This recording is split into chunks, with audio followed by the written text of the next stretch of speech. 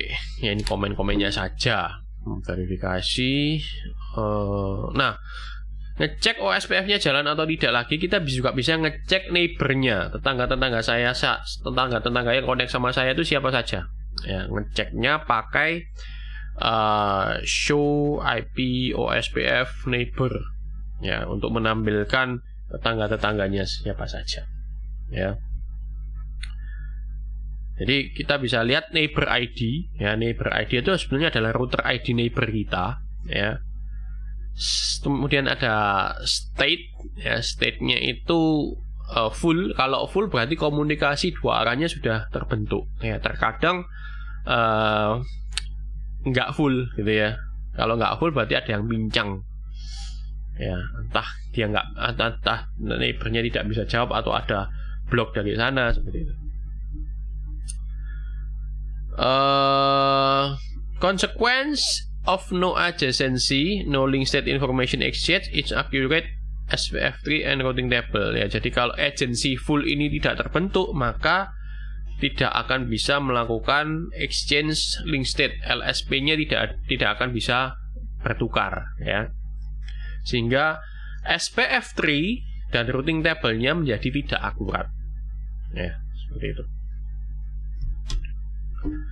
Oke, ya, ini komen-komennya. Show IP protokol, show IP OSPF, show IP OSPF interface. Kemudian kalau di routing table, OSPF itu terindikasi dengan singkatan O, ya, terindikasi dengan singkatan O. OSPF does not automatically summarize at major network boundary. Ya, jadi tidak melakukan auto summarization seperti RIP. Ya. Nah, cost untuk OSPF itu adalah metrik. Ya, cost-nya adalah metrik. The best route will have the lowest cost. Yang paling kecil cost-nya itu adalah yang paling menang. Ya, jadi anggaplah cost ini sebagai ongkos. Kalau kalian mau dari STTS ke Tunjungan Plaza, itu kalian cari ongkos yang paling murah, ya. Mau ongkos naik taksi 75.000 atau naik ojek cuman 20.000. Ya, cari yang ongkos yang paling murah. Itu kalau metriknya OSPF, ya. Nah, perhitungan cost ini itu didapat dari kalkulasi interface, ya. Formulanya adalah 10⁻8 per bandwidth dari interface yang bersangkutan. Ya, di mana 10⁻8 ini itu adalah bandwidth reference. Ya, bandwidth reference yang digunakan. Jadi kalau 10⁻8 itu adalah 100 juta, ya, 100 juta. Berarti ya 100 megabit per second. Ya, jadi mengacu pada 100 megabit per second, ya. Jadi kilo 1000, mega itu juta. Ya, kalau 100 megabit per second berarti 100 juta bit per second. Ya. Dan ini bisa kita modifikasi, ya. Wah, saya nggak mau 100 juta, Pak. Referensinya mau pakai 10 juta, boleh, nggak apa-apa, 10⁻7. Ya. Gantinya di menu auto cost reference bandwidth komennya, ya. Sehingga kalau kita hubungkan, ya, kalau fast Ethernet, ya, cost-nya adalah jadi 1, ya, 10⁻8 dibagi fast Ethernet 10⁻8 bagi 10⁻8 adalah 1, ya. Kalau bandwidth-nya ini hanya 10 Mbps, berarti 10⁻8 dibagi 10 Mbps, 10⁻7, ya, hasilnya adalah 10, maka cost-nya adalah 10, ya. Kalau menurut saya di era saat ini, ya, karena networking itu sudah sampai gigabit, ya, 1 gigabit per second, maka reference ini lebih valid kalau kita arahkan ke 10⁻9, ya, 1 giga, ya. Kalau interface Anda sudah, saya pakai SFP yang 10G, Pak, ya, 10 gigabit per second, ya, maka mungkin referensinya bisa Anda naikkan jadi 10⁻9, 10⁻8, 10⁻10 gitu, ya, 10⁻10, ya, 10⁻10. Ya, jadi saya ngomong tergantung dari interface paling tinggi dari autonomous system Anda atau dari area Anda. Gitu. Ya. Oke, jadi cost itu tadi harusnya diakumulasi ya sampai ke tujuan ya, sampai ke tujuannya. Usually the actual speed of a link is different than the default bandwidth. This makes imperative that the bandwidth value reflects link actual speed. Reason so routing table has best path information. Show interface command will display interface bandwidth. Nah, jadi biasanya link antara ngomonglah 100 Mbps gitu ya, dapatnya belum tentu 100 gitu ya. Jadi aktualnya bisa berbeda. Kita bisa cek dengan show interface ya. Bagaimana kita memodifikasi cost dari sebuah link? Sebuah link ini kita bisa ganti ya dengan dua cara. Ya, dengan dua cara. Jadi yang pertama kita assign bandwidth-nya. Dari di interface kita set bandwidth-nya berapa kbps atau berapa mbps. Ya. Nah, juga kita bisa bypass dari IP OSPF cost-nya. Ya. Bypass berapa seperti itu. Ya. Memodifikasi cost dari sebuah link, difference between bandwidth command and the IP OSPF cost command. Ya. Ya, commandnya sama ya, sama-sama nanti hasilnya costnya sesuai ya.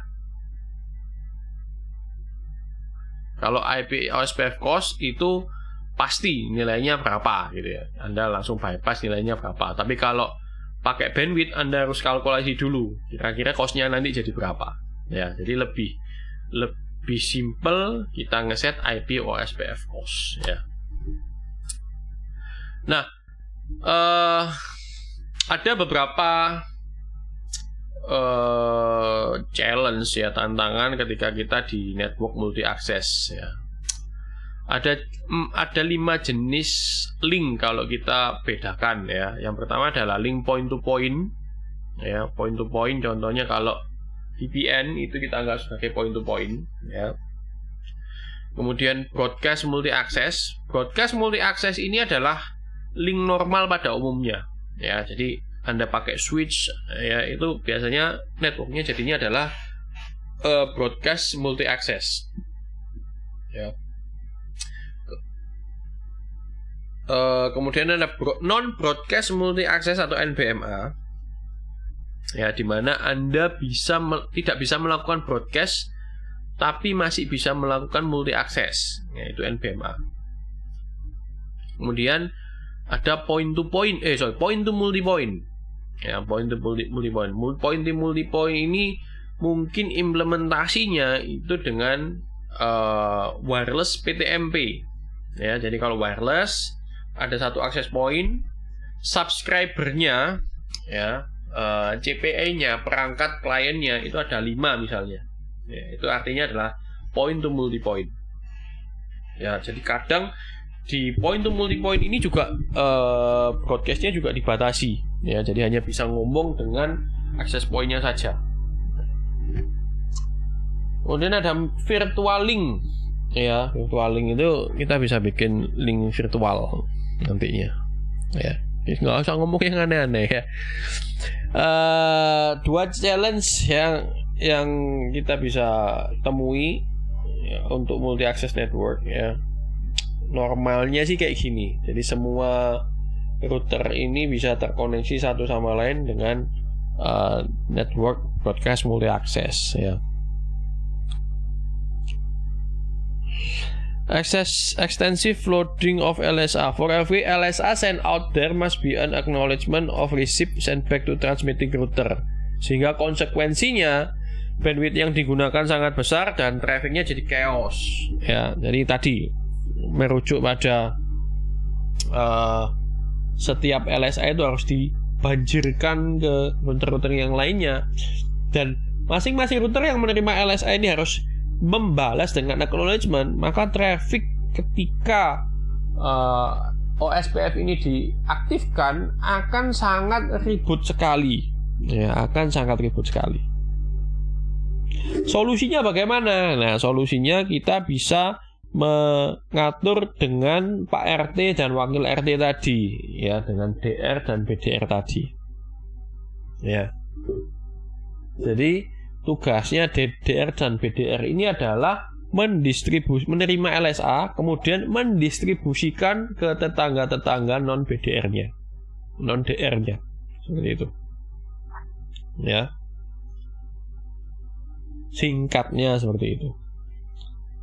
Nah, permasalahannya adalah DR dan BDR ini itu tidak dibutuhkan di topologi point to point. Ya, jadi serial connection itu contohnya point to point. Ya. Jadi tidak ada DR BDR. Kenapa kok tidak ada? Ya, karena ya linknya cuma satu aja. Ya, linknya cuma satu aja. Dia nggak perlu broadcast ngapain, tetangganya cuma satu, nggak perlu anda teriak-teriak, ngomong biasa aja tetangganya pasti denger. Kayak gitu. Ya. Jadi nggak akan muncul di point to point. Nah, DR BDR itu hanya akan muncul kalau kita menggunakan topologi multi-access network seperti gambar ini. Ya. Jadi ada switch yang nyabangin. Nah, ini kan jadi chaos kalau ya, ini kalau 3 ya, kalau udah 10 router itu pasti udah chaos ya. Nah, untuk pemilihan DR BDR itu apa saja? Yang pertama, router akan memilih OSPF interface priority yang paling tinggi. Ya. Sedangkan BDR itu yang nomor 2 paling tinggi. Kalau sama-sama prioritinya sama gitu ya, maka akan ngecek router ID yang paling tinggi yang mana. Ya. Seperti itu. Nah, ini pasti kalian bingung ya. Kalau nggak nyoba langsung nanti bingung ya. Saya nggak akan bahas sampai DR BDR sih biasanya ya. Oke. Bagaimana kita memanipulasi saya kepingin router yang jadi DR itu router A, Pak. Karena prosesornya paling kuat, Pak. Dia paling reliable. Oke. Bisa. Ya, bisa. Caranya adalah menyalakan dulu DR yang pertama, kemudian diikuti BDR, kemudian booting yang lainnya. Nah, sebenarnya bisa juga kita, ada nggak ya? Nah, kita bisa set OSPF priority-nya, ya, dengan command IP OSPF priority. Priority itu nilainya 0 sampai 255. Ya, nilai defaultnya adalah 1. Ya. Yang paling tinggi yang mana? Yang paling tinggi adalah yang mendekati 0. Ya. Tapi kalau kita set jadi 0, routernya tidak akan bisa jadi DR atau BDR. Ya. Oke. Ya, jadi nilai defaultnya adalah 1. Oke. Panjang ya. Slide-nya ini slide 39 habisnya selesai.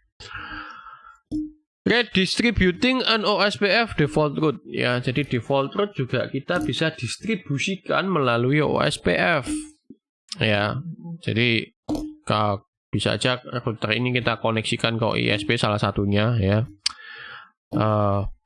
Kalau di OSPF mau belajar lebih dalam nanti ada yang namanya ABR, ya, ada yang namanya ASBR. Ya, ABR itu area border router. Ya, router-router yang punya lebih dari satu area di interface-nya. Ya.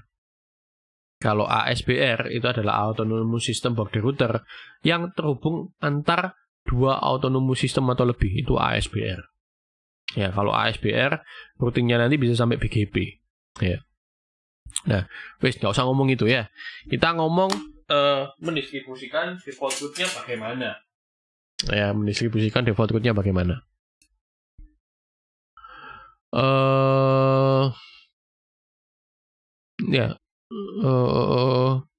Kita bisa pakai command default information originate ya. Contohnya ini ya, default information originate ini. Oke, fine tuning OSPF kalau kita mau optimasi reference bandwidth-nya kita bisa ganti ya sesuai dengan bandwidth yang paling besar tadi saya ngomong. Memodifikasi timer OSPF-nya. Kalau timernya kita lebih kecilkan ya, kita jadikan lebih cepat, maka kalau ada network down maka deteksinya akan lebih cepat ya. Ya, jangan memodifikasi hello sama dead intervalnya. Oke. Ya sudah summary, Masih kuat? Masih kuat kah? Kalau masih kuat, ya kita nyoba OSPF yang sederhana saja ya. Minggu depan kita lanjut dengan OSPF yang lebih advance ya. Oke, sudah 19:18 ya. Saya akan mencoba berpindah ke paket tracer ya.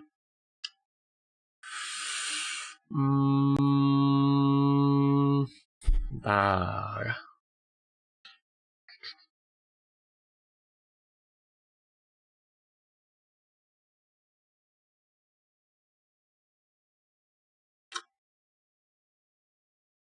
Oke.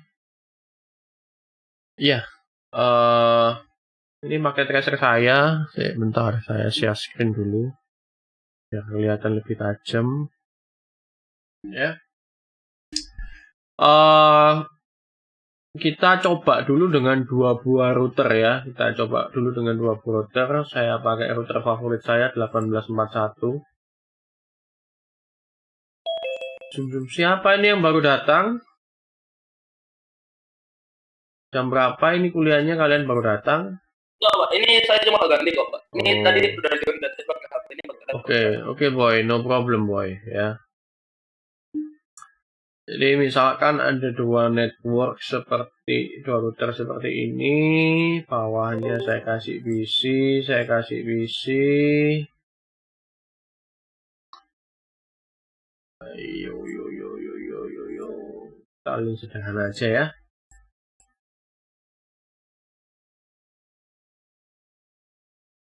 Oke. Antar routernya juga saya kasih Ethernet saja ya. Sebelum kita papakan nih, saya kasih IP dulu.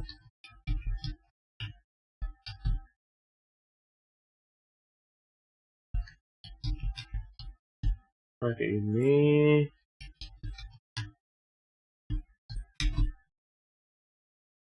Oke ya. Baru kita konfigurasi. Ini interface-nya fast Ethernet 00 ya. Jadi saya config fast Ethernet 00 10.1 ya. 01-nya adalah 10.1 on ya. Ini juga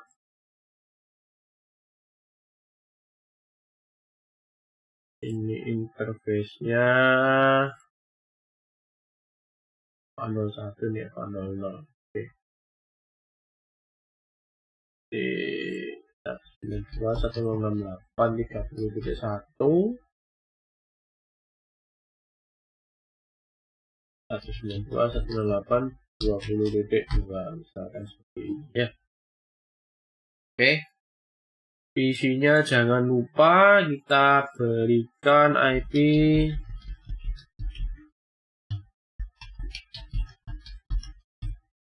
1 di sini 192 168 30.10 10.1. Oke. Yes. Ya. Ya, jadi kalau saya ping ujung ke ujung pastilah gagal. Ya, kalau sukses saya malah bingung ya. Harusnya memang gagal. Nah, kita akan coba aktifkan OSPF ya. Jadi kita pakai command line interface ya, pakai CLI-nya. Ya, jadi kita langsung aja ya config terminal ya. Kita pakai command OSPF-nya.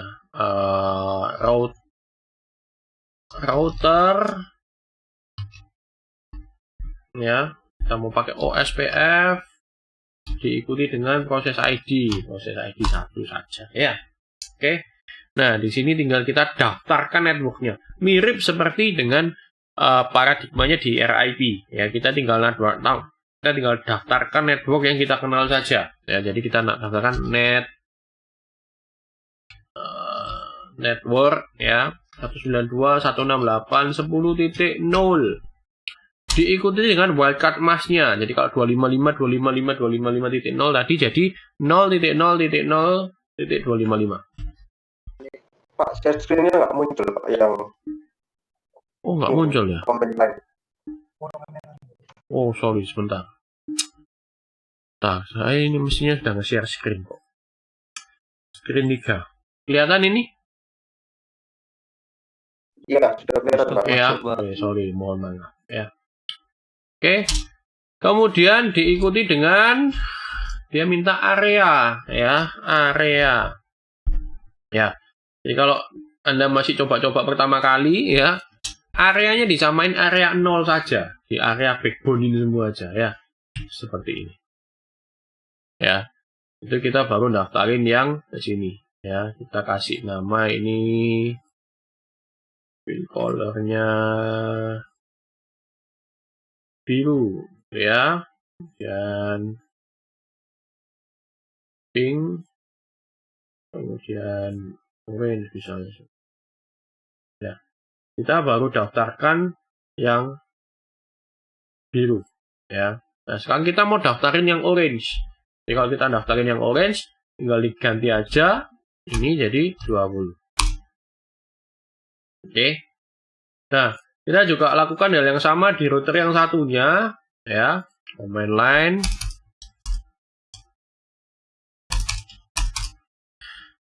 configure terminal router OSPF 1 network 192.168.20.0 ikuti wildcard masknya 0.0.0.255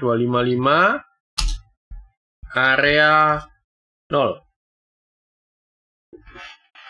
Oke, itu yang orange ya, yang pink adalah 30.0. Nah, seperti ini. Ya, kalau kalian jeli ya, di sini ada notifikasi sebetulnya.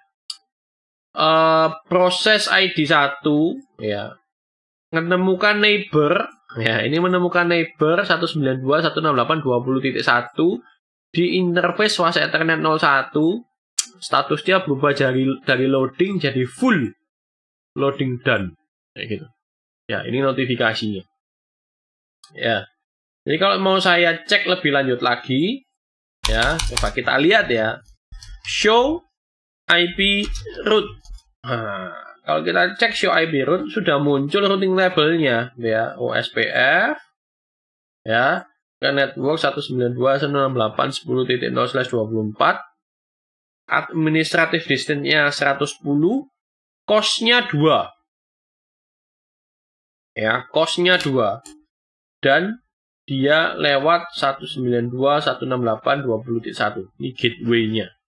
Ya. Begitu. Nah, kalau kita mau lihat lagi OSPF-nya, show IP OSPF. Nah, ini konfigurasi OSPF-nya ya. jumlah LSA-nya 2 ya, jumlah LSA-nya 2.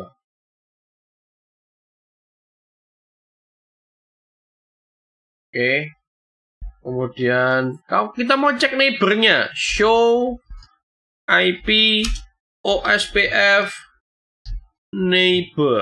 Nah, jadi dari sudut pandangnya router 1 ya.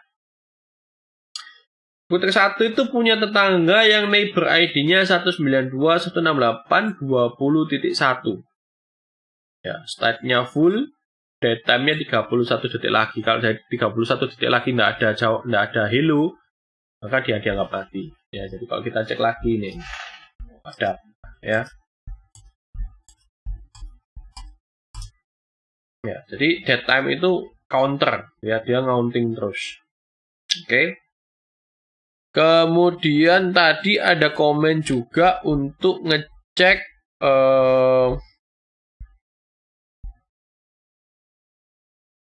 IP OSPF show IP OSPF interface ya. Show IP OSPF interface. Nah, jadi kita bisa cek, oh yang mengaktifkan OSPF, yang OSPF-nya aktif itu ada di fast Ethernet 0.1.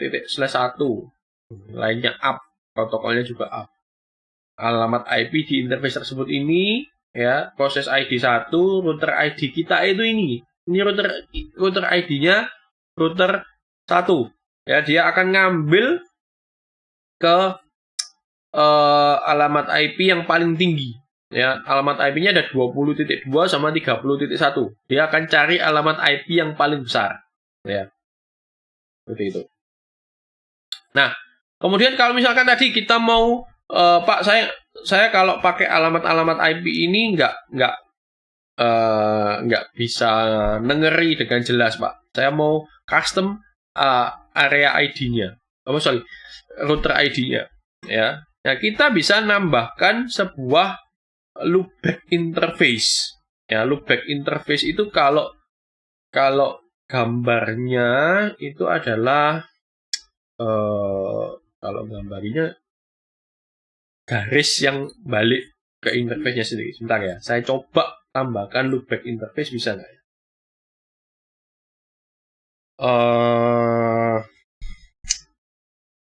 Configure. Saya udah lama nggak nambah ini nih. Terminal, interface, loopback interface number misalkan 10 misalnya ya. Oke, jadi kalau saya tambahkan IP address misalkan 10.10.0.1 ya, jadi supaya kita gampang ingatnya ini dari router 1 gitu. Anggapannya seperti itu ya. 255.255.255.255. Boleh. No shutdown. Ya. Jadi ketika kita cek show IP interface brief. Nah, ada sebuah interface yang namanya loopback 10.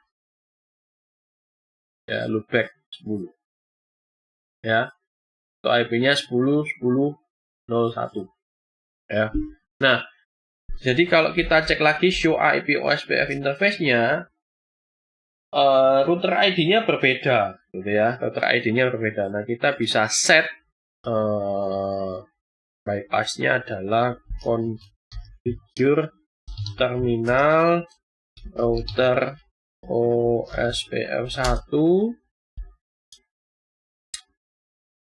router ID kita ikuti dengan 10.10.0.1. Oke.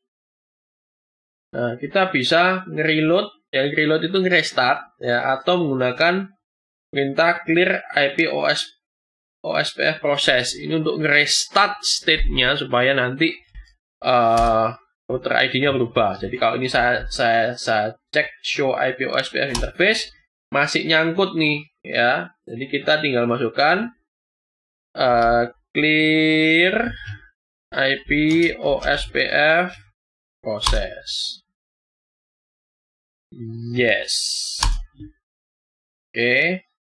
Jadi kalau kita lakukan ini, neighbornya lepas dulu, nanti akan loading lagi. Ya, ini akan loading lagi. Ini loadingnya sudah selesai.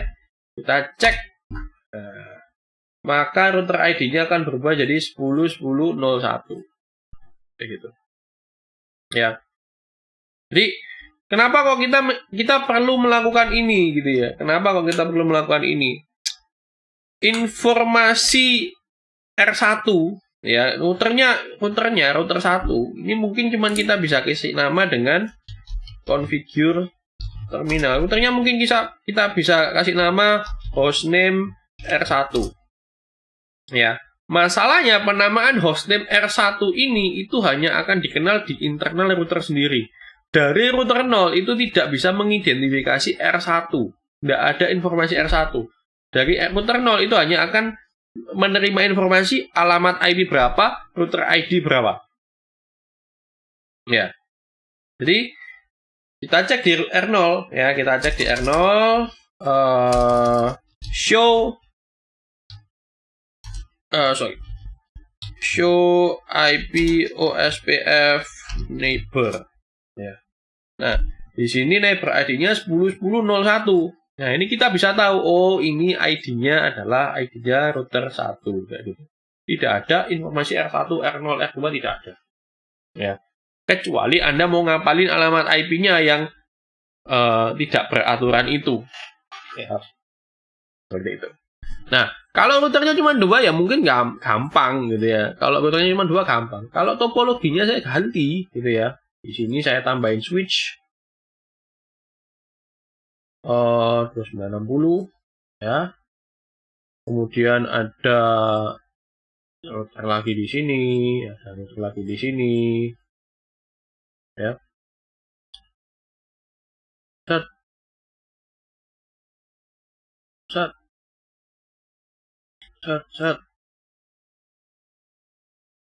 Ini saya hapus. Saya ganti ke sini. Set. Nah. Ya. Ini networknya kan juga sama nih jadinya kan.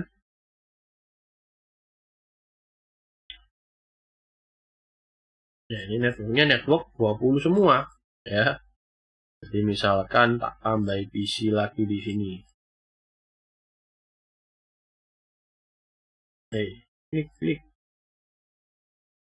Set. Kita kasih nama 92.168.40.0/24 92.168.50.0/24. Contoh ya. Oke.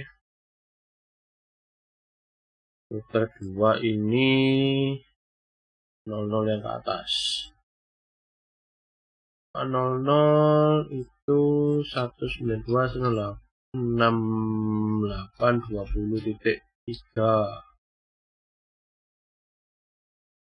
92.168.40.1 sama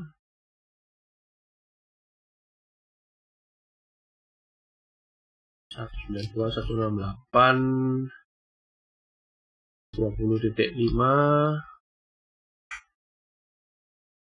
on di sini 192.168.50.1 on ya.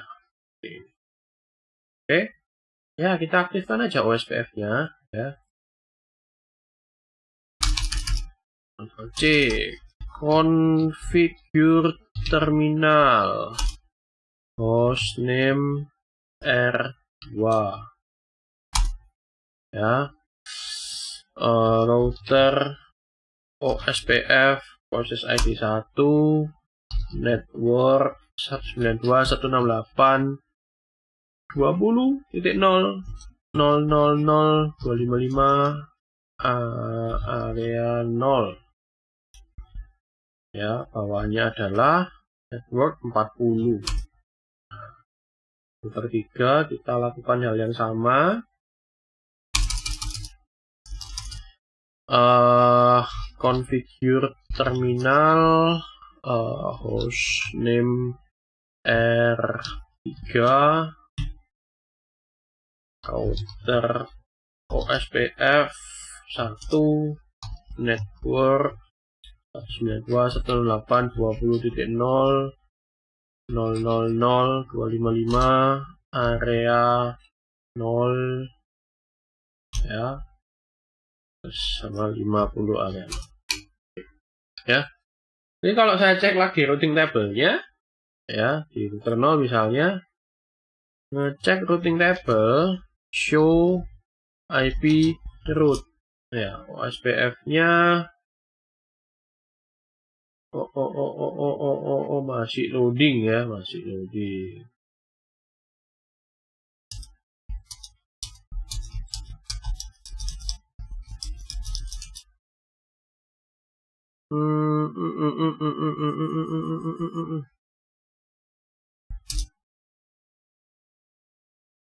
Di sini.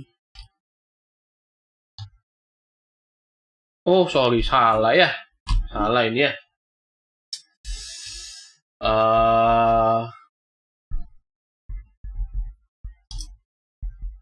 Salahnya adalah 138 ya, bukan 168. No.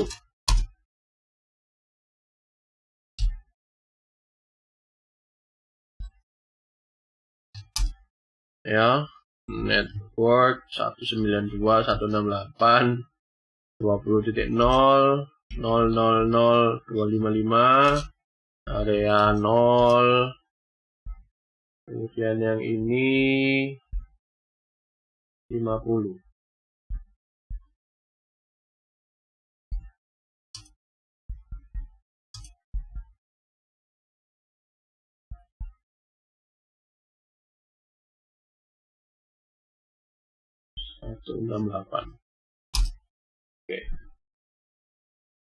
Oke. Nah yang ini tadi kita cek 168 benar-benar. Oke. Show IP route. O-nya ada 3 ya. 10, 20, 30-nya belum ada ya. Kita cek 30-nya. Show IP route. Oke, di complete di sini 30-nya belum ada. Kita coba cek di sini ya. Show IP OSPF.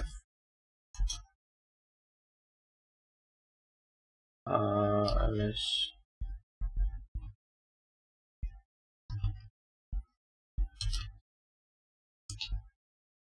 OSPF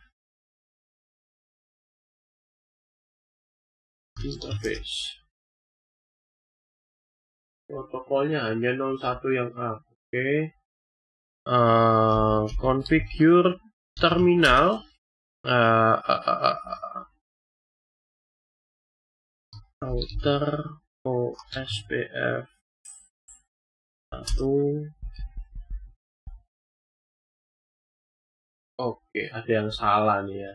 Nah, ini cuma daftarin 0 nih. Jadi mestinya di sini. Salah ini. Ini di no. Bukannya tadi ada area 3 ya.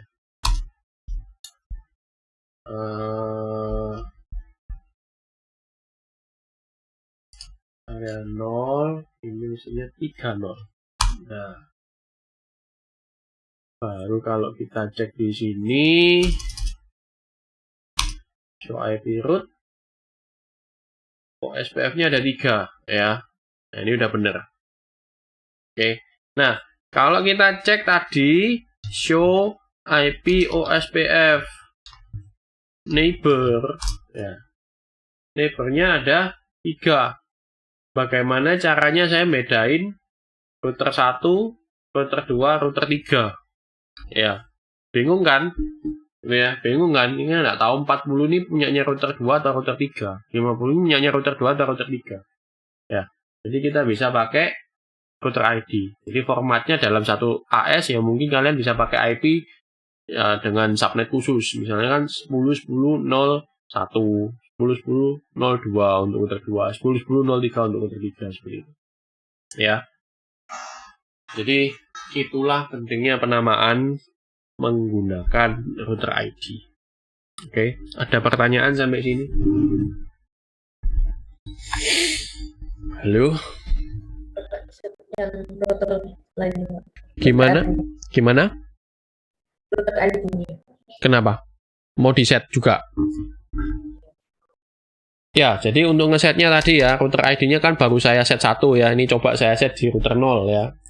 Router 0 saya coba ganti configure terminal. Kita kasih nama dulu hostname-nya R0 ya. Nah, untuk bikin tadi kita pakai interface loopback ya. Kita pakai interface loopback. Loopback interface itu interface loopback ya. Kasih nama 0 aja enggak apa-apa. IP address kita bisa kasih 10.10.00/32 saja, 255.255.255.0. Oh sorry, 255.255.255.255 ya /32. Oke, no shutdown seperti itu ya. Kemudian kita balik ke exit dulu. Kita ke router OSPF-nya, kita ngomong router ID-nya itu kita mau pakai alamat 10.10.00 seperti ini ya. Anda bisa reload itu restart atau clear IP OSPF process ya. Langsung aja pakai clear IP OSPF process. Yes. Oke, dia akan restart semua state dari neighbornya. Oke. Kita lakukan lagi di router 2 ya, router 2. Enable configure terminal ya. Interface loopback 0. Oke. IP address kita kasih nama 10.10.02 misalnya 255.255.255.255. No shutdown. Kemudian exit. Masuk ke OSPF-nya, setting OSPF-nya. Router ID 10.10.02. Enter. Oke, terakhir adalah clear OSPF IP OSPF proses. Yes. Ya, router yang terakhir, router 3. Configure terminal interface loopback 0. IP address 10.10.03 255.255.255.255. No shutdown. Oke, exit ke router OSPF 1.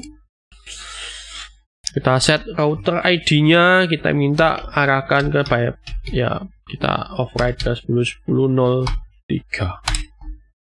Oke. Yang ini saya coba clear IP OSPF process. Yes. Oke, selesai. Ya. Kita cek di sini show IP OSPF neighbor. Nah, udah kelihatan. Oh, ini informasi dari router 3, router 1, router 2 ya. Kita mau cek database-nya. Show IP OSPF database. Oke ya. Ada link dari ini ke sini. Ya, ada link dari ini ke sini, ada link ini dari ini ke sini. Ya, ya kelihatan juga sih ini dari router mana, kelihatan ya. OSPF ada apa lagi ya? IP OSPF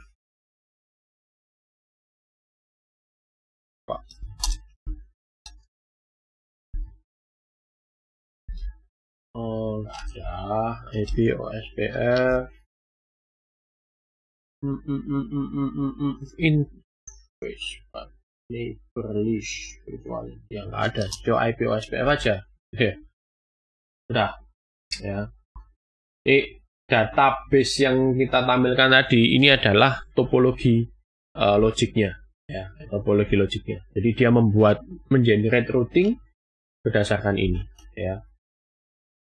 Kita cek show IP protocols. Ada protokol OSPF nih ya. Oke, gitu sih, ya. Jadi itu router ID.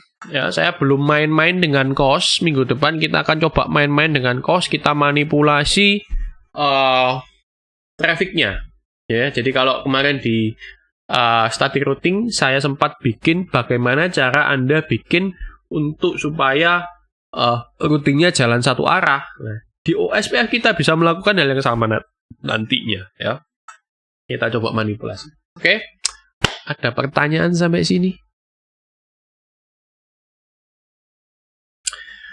Jadi ya ini nanti saya upload di YouTube lagi ya. Jadi mungkin nanti kalian nontonnya waktu UAS ya. Tadi kemarin saya cek waktu UAS view-nya naik ya karena Anda nyari contekan ya. Gak apa-apa ya. Kan online. Oke. Kalau ini tidak ada pertanyaan ya saya absen ya.